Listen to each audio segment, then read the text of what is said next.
देश को आज़ाद हुए भले ही 75 वर्ष पूरे हो गए हैं, लेकिन भारत का फुटकर व छोटा व्यापारी आज भी भारत देश में गुलाम बना हुआ है, जिसकी कोई सुनने वाला नहीं है। इस व्यापारी को किसी भी तरह की मात देते रहो, यह सिर्फ सहता रहेगा। कुछ ऐसे उद्गार और दर्द ऑल इंडिया फाउंडेशन ऑफ व्यापार मंडल का एक दिवसीय अधिवेशन के पहले सत्र में व्यापारियों के मुख से सुनने को मिले, जो अपनी पीड़ा अपने प्रतिनिधियों के सामने रख रहे थे।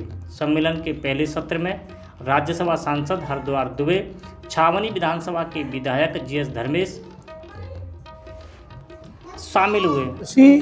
आज तक हमारी सरकार बना नहीं पाई। आज हम लोग इस अधिवेशन के माध्यम से, आप लोग के चैनल के माध्यम से सरकार से मांग करते हैं कि खुदरा व्यापारी नीति भी, जैसे उद्योग नीति बनाई गई है, उस तरह से खुदरा व्यापार नीति भी बनाई जाए। इससे व्यापारियों को राहत मिले और व्यापारियों को अपनी बात कहने का मौका मिले। हमारे देश के अंदर, प्रदेश के अंदर इतने खुदरा व्यापारी हैं जिनका कि सरकार के पास कोई सूचना जाती ही नहीं, कोई सरकार हमारी बात सुनती नहीं है, जबकि सरकार के टैक्सेशन में हमारा पूरा सहयोग है। हम राष्ट्रभक्त हैं, हम देश की सेवा में अपने को हमेशा लगाते हैं। सरकार के टैक्स के कलेक्टर के रूप में हम स्थापित हैं, टैक्स वसूलते हैं और सरकार के खाते में जमा करते हैं। उसके बावजूद सरकार खुदरा व्यापारियों को कोई तवज्जो नहीं देती, क्योंकि हमारी मांग बहुत दिनों से ये चल रही है कि सेंट्रल में भी खुदरा व्यापारी नीति बनाई जाए, जिससे व्यापारियों की समस्याओं का समाधान हो। सम्मेलन के पहले सत्र में राज्यसभा सांसद हरद्वार दुबे, छावनी के विधायक डॉक्टर GS धर्मेश शामिल हुए। अधिवेशन की शुरुआत हुई और उसके बाद संगठन के वरिष्ठ पदाधिकारियों ने व्यापारियों की विभिन्न समस्याओं को जनप्रतिनिधियों के सामने रखना शुरू कर दिया। नींबू में रस है या व्यापारी में रस है? सपा, बसपा, भाजपा वाले कहते हैं व्यापारी को लूट लो, वोट तो देगा नहीं। भाजपा वाले कहते हैं व्यापारी को लूट लो, वोट जे जाएगा कहाँ पे? व्यापार खत्म हो चुके, खत्म नहीं हो रहे, खत्म हो चुके। सब कुछ ऑनलाइन जा चुका। 90% जो नीचे का वर्ग है, रिश्वत वहां खत्म हो गई। व्यापारियों पर 10 गुना रिश्वत बढ़ गई। व्यापारी कंगाल हो गया, रो नहीं सकता है, क्योंकि वो बिल्कुल खत्म हो जाएगा।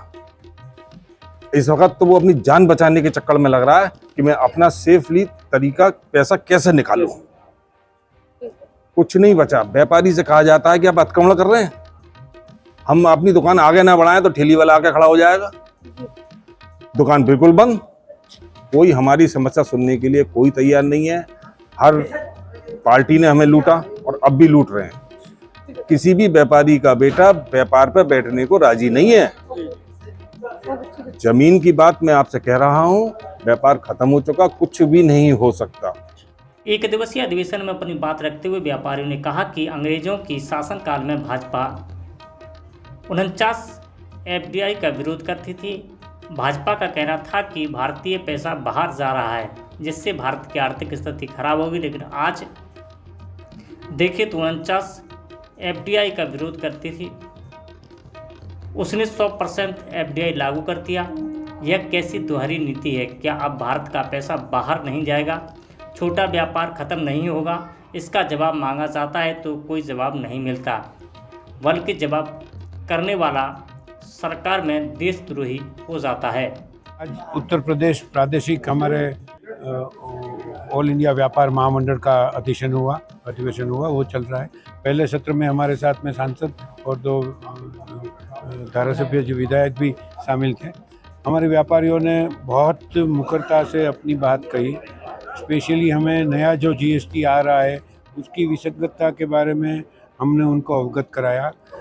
परिस्थिति ये है कि उनको आधी बात पता है, अभी जो हमारे जो सांसद है और जो मंत्री जी हैं सबको, उनको ये बात पूरा पता नहीं है कि इसमें एक साथ में 3 अलग अलग कानून लागू करते हैं। उसके हिसाब से उनकी बात से GST उन्होंने लगाया कि खुदरा व्यापार के बाद खुले दान में नहीं है, मगर उसके सामने FSI से का और मेट्रोलॉजी का, ये दोनों कायदे ऐसे हैं अनाज के, हम छूटे में अनाज बेच ही नहीं सकते, हम खुदरा अनाज बेच ही नहीं सकते, कंपलसरी है। एक या दूसरे कायदे में हम आ जाते का हैं। मामला लगातार चला आ रहा है और चलता आ रहा है। जी। आज तक कोई किसी भी तरीके का समाधान नहीं हुआ। आज किस तरीके का नहीं, आज हमें लगता है कि ये जो महानुभाव आए हैं वो केंद्र सरकार और राज्य सरकार में हमारी बात सही तरीके से पहुंचाए। हम ऐसा समझते हैं कि हमारी बातों का सही तरीके से आकलन इन्होंने किया ही नहीं, और जिस तरह से विपक्ष एकदम से मैदान में आ गया कि हम सम्मत नहीं है, उसी तरह से इसको एक पॉलिटिकल टर्न दिया गया था।